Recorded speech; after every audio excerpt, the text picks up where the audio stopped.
اللہ کے رسول صلی اللہ علیہ وسلم نے ارشاد فرمایا ہے کہ سال کے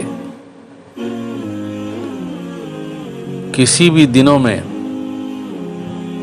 اللہ تبارک و تعالیٰ کو عبادت اتنی زیادہ پسند نہیں ہے جتنی ان 10 دنوں میں پسند ہے. یعنی ان 10 دنوں میں اللہ تبارک و تعالیٰ کو بندوں کی عبادت بہت زیادہ محبوب اور پسندیدہ ہے. اور یہ بھی فرمایا اللہ کے رسول صلی اللہ علیہ وسلم نے کہ ان 10 دنوں میں ہر رات کی عبادت شب قدر کی عبادت کے برابر ہے. اور بقرعید کے دن کو چھوڑ کر یعنی 10 تاریخ 10 ذی الحجہ کے دن کو چھوڑ کر اس سے پہلے کے جو 9 دن ہیں یعنی پہلی ذی الحجہ سے لے کر 9ویں ذی الحجہ تک یعنی آنے والے جمعے تک فرمایا اللہ کے رسول صلی اللہ علیہ وسلم نے کہ ہر دن کا روزہ 1 سال کے روزوں کے برابر ہے. یعنی ذی الحجہ کے شروع کے 9 دنوں میں سے ہر دن کا روزہ 1 سال کے نفلی روزوں کے برابر اور ہر رات کی عبادت شب قدر کی عبادت کے برابر ہے. چنانچہ یہ دن بڑے فضیلت والے ہیں، بڑے محترم ہیں، اور اللہ کے رسول صلی اللہ علیہ وسلم سے ثابت ہے کہ آپ ان ایام میں عبادت کا اہتمام فرمایا کرتے تھے. اس لیے ان ایام میں اللہ کی خوب عبادت کرنی چاہیے، قرآن مجید کی تلاوت کرنی چاہیے، نوافل کا اہتمام کرنا چاہیے، بالخصوص تہجد کا اہتمام کرنا چاہیے، اور حسب استطاعت جتنی بھی میسر ہوں، اگر سارے ایام ہو سکیں تو سارے ایام روزے رکھنے چاہیے، ورنہ جتنے بھی دن روزے رکھنا ممکن ہو، توفیق ہو، استطاعت ہو تو اتنے دن نفلی روزے رکھنے کا اہتمام کرنا چاہیے. یہ شروع کے 9 دن بڑے فضیلت والے ہیں. بالخصوص جو 9 تاریخ کا دن ہے وہ خاص طور پر فضیلت والا ہے، جس کو عرفے کا دن بھی کہا جاتا ہے. عرفے کے دن کی فضیلت کے بارے میں اللہ کے رسول صلی اللہ علیہ وسلم نے ارشاد فرمایا کہ اس ایک دن کا روزہ میں اللہ سے گمان کرتا ہوں، یعنی امید کرتا ہوں کہ یہ ایک دن کا روزہ گزشتہ 1 سال کے اور آئندہ 1 سال کے گناہوں کا کفارہ ہوگا. گزشتہ کا مطلب ہے پچھلے سال کے، اور آئندہ کا مطلب ہے آنے والے سال کے، یعنی پچھلے 1 سال اور آئندہ 1 سال کے گناہوں کا کفارہ ہوگا.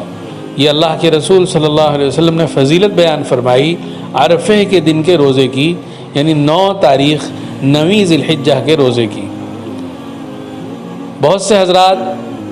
اس کشمکش میں رہتے ہیں کہ 9 ذی الحجہ یہاں کے اعتبار سے، اپنے ملک کے اعتبار سے مانی جائے یا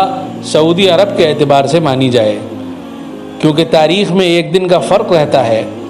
مثال کے طور پر اس مرتبہ اس سال ہمارے یہاں 9 ذی الحجہ جمعے کے دن ہے، آئندہ جو جمعہ ہوگا اس دن ہمارے اعتبار سے 9 ذی الحجہ ہے. 9 ذی الحجہ کا مطلب ہوتا ہے بقرعید سے 1 دن پہلے، بقرعید سے پہلے والا دن. ہمارے اعتبار سے وہ دن جمعے کا دن ہے، اور اگر سعودی عرب کے اعتبار سے لگایا جائے تو 9ویں ذی الحجہ وہاں پر جمعرات کے دن ہے، یعنی جس دن حاجی میدان عرفات میں جمع ہوتے ہیں، جو حج کا دن کہلاتا ہے. تو اس لیے بہت سے حضرات کشمکش میں رہتے ہیں کہ کون سی تاریخ کا اعتبار ہوگا. تو بہتر رائے یہی ہے، علماء کرام نے فرمایا کہ جو انسان جس مقام پر ہو اسی جگہ کی تاریخ کا اعتبار کر لے، انشاءاللہ اللہ تبارک و تعالی اس کو اس کی نیت کے اعتبار سے اجر و ثواب مرحمت فرمائے گا. یعنی ہمیں اپنے مقام کے اعتبار سے 9 ذی الحجہ کی دن کی تاریخ کا حساب لگانا ہے اور اس دن کا روزہ رکھنا ہے، انشاءاللہ وہ ہمارے لیے کافی ہے۔ باقی ہر انسان کو اختیار ہے، اگر وہ جمعرات کے دن کا بھی روزہ رکھنا چاہتا ہے اور وہ فضیلت بھی حاصل کرنا چاہتا ہے تو اس میں بھی کوئی حرج کی بات نہیں ہے۔ بہرحال یہ اللہ کے خزانے میں کوئی کمی نہیں ہے۔ مسئلے کا اگر لحاظ رکھا جائے تو ہر انسان اپنے ملک کی تاریخ کا مکلف ہے، اس لیے کہ اللہ نے اور اللہ کے رسول صلی اللہ علیہ وسلم نے جا بجا ارشاد فرمایا ہے کہ اللہ تم سے آسانی چاہتا ہے، مشکل نہیں چاہتا۔ اور فرمایا اللہ کے رسول صلی اللہ علیہ وسلم نے کہ دین آسان ہے، مسائل دین میں کوئی مشکل نہیں رکھی گئی ہے۔ اس لیے ہم اپنے اعتبار سے حساب لگا لیں، جیسے شب قدر میں تاریخوں کی تبدیلی سے کوئی فرق نہیں پڑتا۔ سعودی عرب میں شب قدر جس تاریخ کو ہو وہ وہاں کے اعتبار سے حساب لگائیں گے، وہاں کی تاقراتوں کے اعتبار سے حساب لگائیں گے، اور ہم اپنے یہاں کی تاقراتوں کے اعتبار سے حساب لگائیں گے۔ اسی طرح سے عرفے کا معاملہ ہے۔ اسی کے ساتھ یہ بات بھی ذہن میں رکھنی چاہیے کہ عرفے کا دن کا صرف ایک ہی روزہ ہے، یعنی اس میں 2 روزے رکھنا ضروری نہیں ہے۔ ویسے تو یہ سارے کے سارے دن محترم ہیں، جیسا کہ بتایا گیا ہر دن کے روزے کی فضیلت ہے، لیکن اگر کوئی شخص صرف عرفے کے دن کا روزہ رکھتا ہے تو وہ عرفے کے دن کی فضیلت کو حاصل کرنے والا مانا جائے گا۔ یعنی یہ نہیں کہا جائے گا کہ 2 روزے رکھنا ضروری ہے۔ 2 روزے محرم کے روزوں کے سلسلے میں ہیں، عرفے کے روزے کے سلسلے میں نہیں ہیں۔ بہت سے حضرات غلط فہمی کا شکار ہوتے ہیں کہ 1 روزہ رکھنا منع ہے، 2 روزے رکھنا ضروری ہے، تو یہ چیز محرم کے لیے ہے، ذی الحجہ کے لیے نہیں ہے۔ اس بات کو اچھی طرح ذہن نشین کر لیں کہ یہ 2 دن کے روزے رکھنے کا جو حکم ہے، جو اللہ کے رسول صلی اللہ علیہ وسلم نے فرمایا ہے کہ 2 دن کے روزے رکھیں گے تو یہ فضیلت ہے، اور 1 دن کا روزہ جو ہے وہ یہودی رکھا کرتے تھے، یہ چیز محرم کے روزے کے لیے ہے، ذی الحجہ کے روزے سے اس کا کوئی تعلق نہیں ہے، بلکہ ذی الحجہ کی 9ویں تاریخ کا صرف 1 دن کا روزہ رکھنا بھی عرفے کے دن کے لیے کی فضیلت کے لیے کافی ہے۔ اسی طرح سے یہ کنفیوژن بھی نہیں ہونا چاہیے کہ جمعے کے دن کا روزہ رکھنا تو حدیث میں منع ہے، اور اس بار عرفے کا جو دن ہے وہ جمعے کے دن پڑ رہا ہے،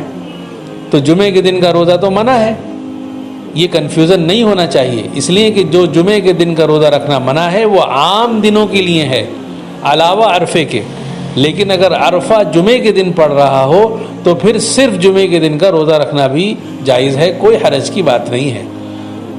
اس کے علاوہ عام دنوں میں اللہ کے رسول صلی اللہ علیہ وسلم نے جمعے کے دن کے روزے کو مخصوص کرنے کو منع فرمایا ہے، یعنی خاص کر کے جمعے کا دن کا روزہ رکھا جائے، کیونکہ اس دن جمعے کی نماز کا اہتمام یہ زیادہ فضیلت کی بات ہے، اور ہو سکتا ہے کہ روزہ رکھنے سے جمعے کی نماز کے اہتمام میں خلل پڑے، اس لیے اللہ کے رسول صلی اللہ علیہ وسلم نے وہ بات ارشاد فرمائی ہے کہ جمعے کے دن کو روزے کے لیے مخصوص مت کرو۔ یعنی نفلی روزہ اگر کوئی انسان پورے ہفتے نہ رکھے اور جمعے کے دن رکھے، صرف جمعے کے دن رکھے، تو یہ منع ہے۔ ہاں، پیر اور جمعرات کے دن کی فضیلت ہے، اگر نفلی روزے کسی کو رکھنے ہیں تو پیر کا دن مخصوص کر سکتا ہے، جمعرات کا دن مخصوص کر سکتا ہے، یا دونوں دن مخصوص کر سکتا ہے، یا ایام بیز یعنی 13، 14، 15 ہر چاند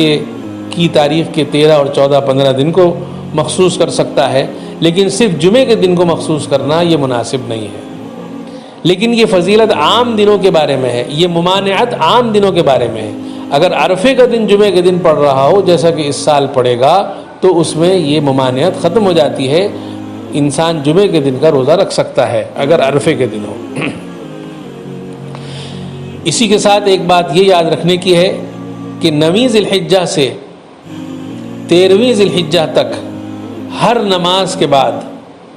تکبیرات تشریق کا پڑھنا ضروری ہے۔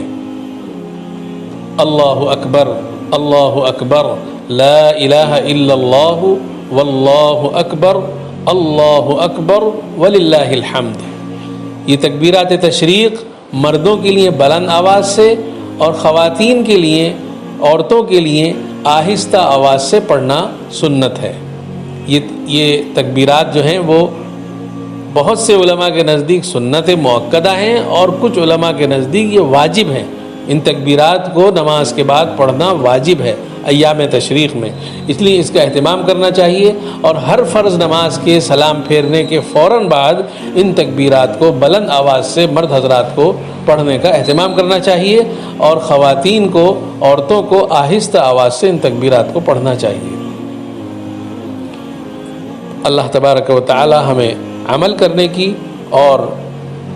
اللہ کی زیادہ سے زیادہ اطاعت کرنے کی ان ایام میں